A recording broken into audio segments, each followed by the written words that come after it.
Oi, se você não me conhece, eu sou a Beca e aqui no meu canal eu falo sobre tudo relacionado ao universo feminino e também compartilho um pouco da minha vida pessoal. E no vídeo de hoje eu vou continuar o especial sobre problemas psicológicos ou psiquiátricos, falando um pouco sobre crises.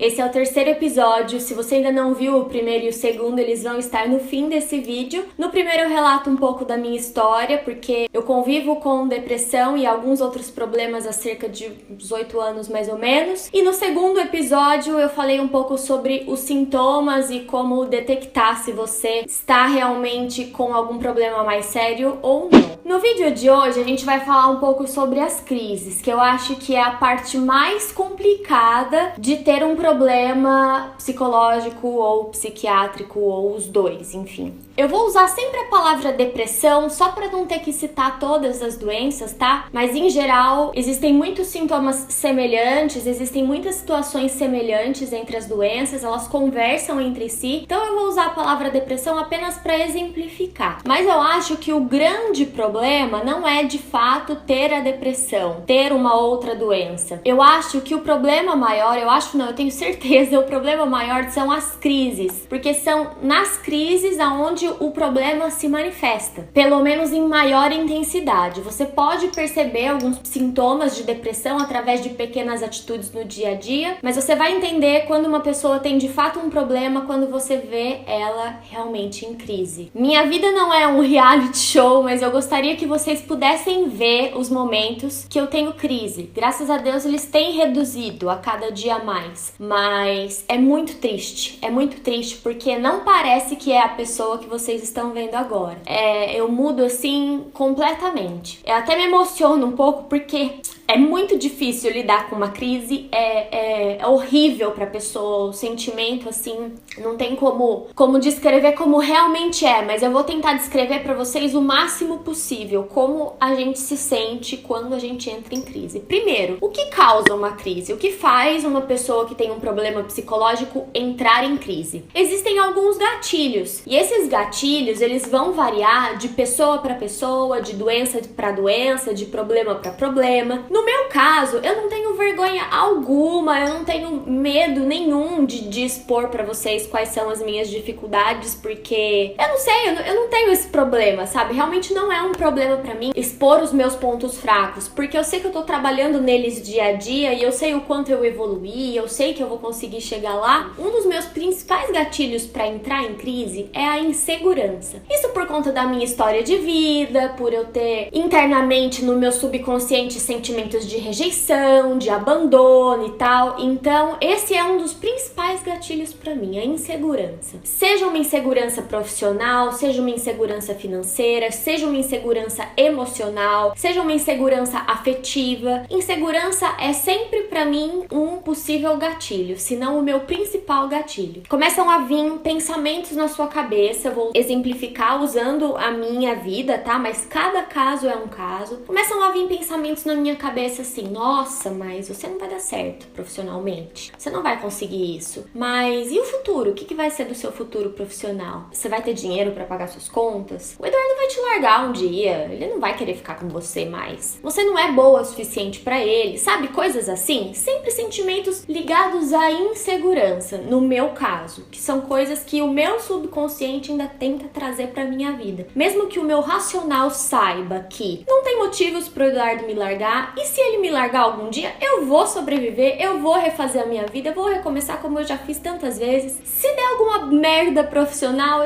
sabe, vai ser uma fase e também vai passar. Então assim, o meu racional sabe disso, mas o meu subconsciente, o meu interior, ele fica tentando aflorar esses medos internos em mim e fazer desses medos realidades, coisas que não são verdade. Normalmente os gatilhos aparecem assim para as pessoas e assim se inicia uma crise. Eu vou continuar no exemplo do Eduardo porque eu acho que é um pouco fácil assim para vocês entenderem. Vem essa insegurança toda e aí eu começo, mas você não vai me largar? Eu começo com umas coisas assim, sabe? Mas e se algum dia acontecer isso e isso e isso e você não me quiser mais? Tipo, você começa a entrar realmente assim numa caixa, onde você não consegue ver nada fora daquilo. Gente, como eu vou explicar pra vocês? Parece bobo dizer isso, parece que é só vocês me responderem assim: Rebeca, mas é só você tirar esse pensamento. Cara, não é assim. A sensação é realmente essa, gente. Acreditem em mim, você está dentro de uma caixa e nada do que falem pra você naquele momento faz aquilo mudar. Aí quando a crise chega, deixa de ser somente aquele gatilho que te faz se sentir mal, mas junta aquele gatilho com um monte de outras coisas, praticamente todos os sintomas que eu citei no vídeo anterior. Então você ficou ali matutando aquelas inseguranças, aqueles gatilhos e você entrou na crise. Você vai entrar na crise quando, além da insegurança, você sentir dor no peito, você sentir falta de ar, você sentir garganta seca e fechada, você sentir palpitações no coração, você sentir suor, você tremer, você chorar. Não necessariamente todos e em conjunto, mas a maioria dos sintomas reunidos de uma só vez. Entre tantos outros sintomas que eu citei no vídeo anterior. Dor de cabeça, vontade de morrer, vontade de fugir, vontade de sair correndo, vontade de abrir um buraco e se esconder. É isso que você vai sentir numa crise. Tudo junto, tudo de uma vez, tudo numa intensidade muito, muito, muito forte. Não é mais só o gatilho, não é mais só um sintoma isolado. Numa crise, você vai sentir todos os sintomas reunidos de uma só vez. E vocês não têm, assim, ideia de como é difícil para uma pessoa estar em crise. Eu ainda me sinto assim muito, muito, muito abençoada porque eu tenho muito amor e paciência e compreensão por parte das pessoas que estão à minha volta, principalmente do Edu, que é o que mais convive comigo, que é o meu marido, que está comigo todos os dias. Ele vai vir ainda gravar um vídeo comigo, contando um pouco do outro lado, contando o que ele vê, o que ele sente, o que ele faz. Ele vai dar essa versão dele ainda pra vocês em um outro vídeo. Mas eu me sinto muito abençoada porque a compreensão que ele tem comigo e a paciência é extremamente fora de sério. Eu lamento porque eu sei que muitas pessoas que passam por problemas psicológicos ou psiquiátricos não têm essa compreensão vinda das pessoas que estão ao redor dela. E isso não ajuda ela a sair da crise. A única coisa que faz uma crise parar é o tempo. Não adianta, não tem muito o que fazer. Ela vai ter que ficar ali algumas horas, alguns dias, 1 ou 2 dias, alguns momentos, enfim, o período da crise também varia muito de pessoa para pessoa, de situação para situação, mas não tem muito o que fazer, tem que esperar passar, porque é realmente como se a pessoa entrasse em algo que ela não consegue sair, tem que esperar o tempo passar, que uma hora ela vai sair e o racional dela vai voltar. Comigo, pelo menos, é assim, não tem muito o que fazer, tem que esperar. Mas, quando você tem ao seu lado, seja um amigo, um pai, uma mãe, um irmão, um namorado, uma namorada, um esposo, uma esposa, um primo, quando você tem um apoio emocional, é mais fácil de sair. Todas as vezes que eu entro em crise, o Edu fica comigo lá até eu sair do estado que eu tô. Às vezes é à noite, eu não saio. Ele fica comigo até eu pegar no sono. É muito difícil quem tem um apoio desse tamanho, sabe? É difícil. A minha garganta fecha só quando eu começo a falar sobre esses assuntos. Eu não queria me emocionar porque eu não quero passar fraqueza. Eu tô aqui para passar força. Mas essa emoção é uma emoção de poder, de alguma forma, quem sabe ajudar alguém que tá do outro lado da tela. Não só quem tá passando, mas quem sabe, quem convive com alguém que está passando também. A crise, ela é horrível para as pessoas que estão em volta, porque elas sofrem junto com a gente. Quando a gente tá em crise, a gente fala coisas que não são coisas que a gente realmente pensa. A gente fala que vai fazer coisas que não são coisas que a gente realmente quer fazer. A gente sai completamente do nosso estado racional. E isso dói para quem tá ouvindo a gente dizer certas coisas, como que a gente não quer viver mais, que a gente quer morrer, que a gente queria ter coragem pra se matar, sabe? Coisas assim. É muito triste pra quem convive com a gente ter que ouvir coisas desse tipo. Mas a crise, principalmente, é difícil pra quem tá passando, porque você acha que uma pessoa, ela quer se sentir daquele jeito? Você acha que uma pessoa quer dizer que ela quer se matar? Eu já disse isso algumas vezes em crises, e são coisas relativamente recentes, porque pensamento suicida não era uma coisa que eu tinha nos primeiros anos da doença. E eu tenho uma vida maravilhosa em todos os sentidos. Então, é muito triste pra mim mesma saber que eu quero, às vezes, acabar com a minha própria vida. É triste pra mim dizer isso. Vocês acham realmente que eu gostaria de me matar? Isso também é muito difícil pra quem tá ouvindo. Imagina pro Edu escutar isso também, sabendo tudo de bom que a gente vive, tudo de bom que a gente tem, que a gente tá construindo, que a gente tá vivendo, todas as oportunidades que a gente tem. Mas a crise, ela é muito difícil pra quem tá passando também, porque além dela tá sentindo ali um monte de sintomas emocionais e físicos, ela tá dizendo coisas ali também que no racional dela ela jamais diria. Então a crise é isso, é um período terrível, onde você sente um misto de sintomas físicos e emocionais, você não consegue sair daquela bolha, nada do que falem pra você parece que passa pela caixinha e você tem que esperar passar. Se você estiver com uma pessoa que te apoie incondicionalmente, fica um pouco mais fácil. Eu ainda vou fazer um vídeo sobre isso, mas o amor é uma das principais ferramentas se você quer ajudar uma pessoa depressiva ou que tem algum outro problema. Pessoa depressiva, ela não é depressiva todos os dias, ela tem momentos de crise. E por fim, eu queria falar nesse vídeo também o que não fazer durante uma crise. Eu sei que durante a crise é muito difícil usar o nosso racional, acredite, eu sei disso, eu sinto isso na pele. Eu sei exatamente o que você aí que passa por crise está sentindo. Mas, ao mesmo tempo, não é porque a gente sai do nosso racional que a gente tem que aceitar isso completamente e não pôr nenhum pingo de força de vontade. Não é só força de vontade, não é isso que eu tô dizendo, mas o que eu tô dizendo é que a gente também não pode entregar os pontos. Não é porque a doença não é uma questão de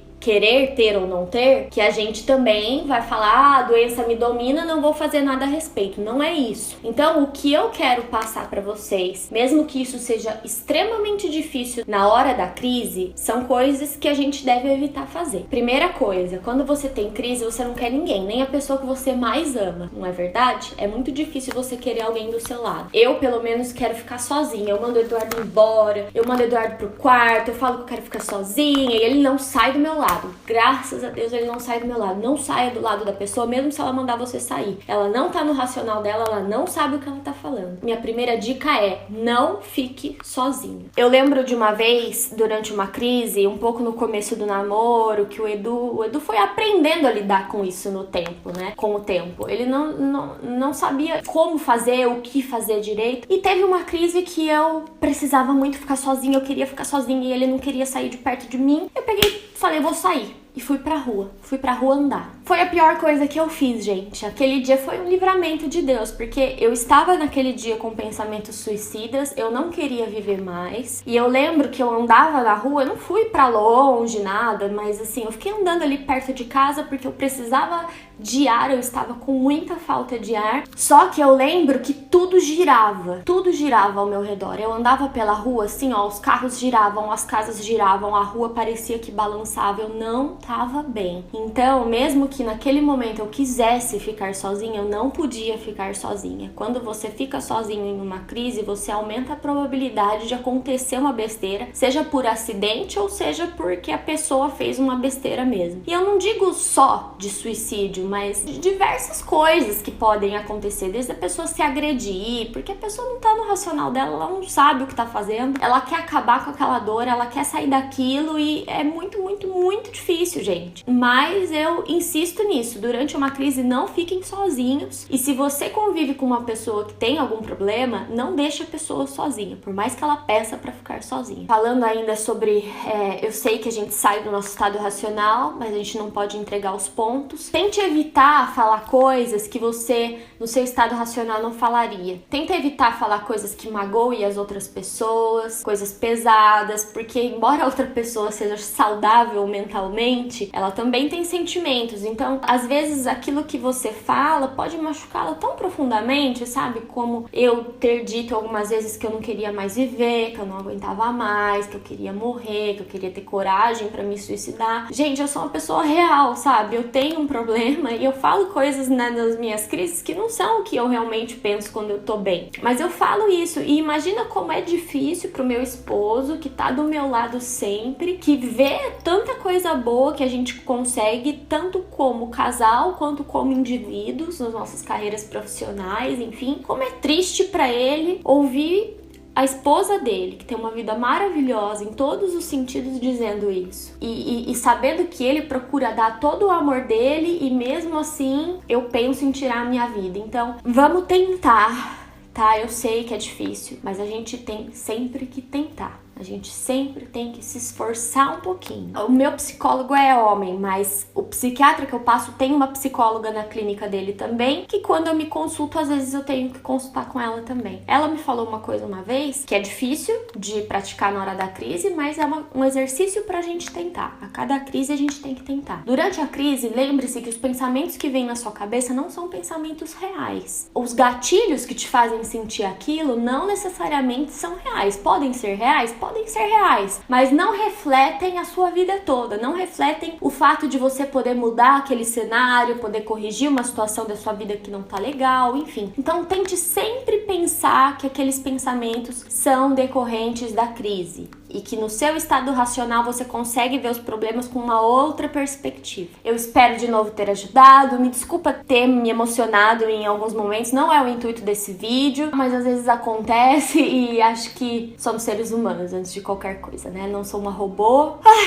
E eu me sinto mais leve depois desse vídeo. A cada vídeo feito, eu sinto que eu tô cumprindo um pouquinho da minha missão aqui nessa terra. Eu espero que você continue na batalha, viva um dia de cada vez, lute um dia de cada vez, até o dia que a gente conseguir evoluir, controlar isso mais do que ela nos controla, sabe? Eu tô migrando muito pra isso. Hoje eu tenho muito mais controle do que um ano atrás, por exemplo. E isso me ajudou muito. Se eu tô curada, eu não tô curada. Mas hoje eu posso afirmar pra vocês, com toda certeza, que existe muita melhoria, que existe um certo domínio que eu ainda tô aperfeiçoando e eu quero trazer isso pra vocês também. Então, sejam fortes, tenham a mente e o coração aberto, que aos pouquinhos você vai aprendendo a lidar com isso, até o dia que a gente descobrir a cura definitiva, tá bom? Assista os 2 primeiros episódios, se inscreva aqui no canal pra você não perder nenhum vídeo. Amanhã eu te vejo de novo às 7 da noite. Um beijão, fiquem com Deus.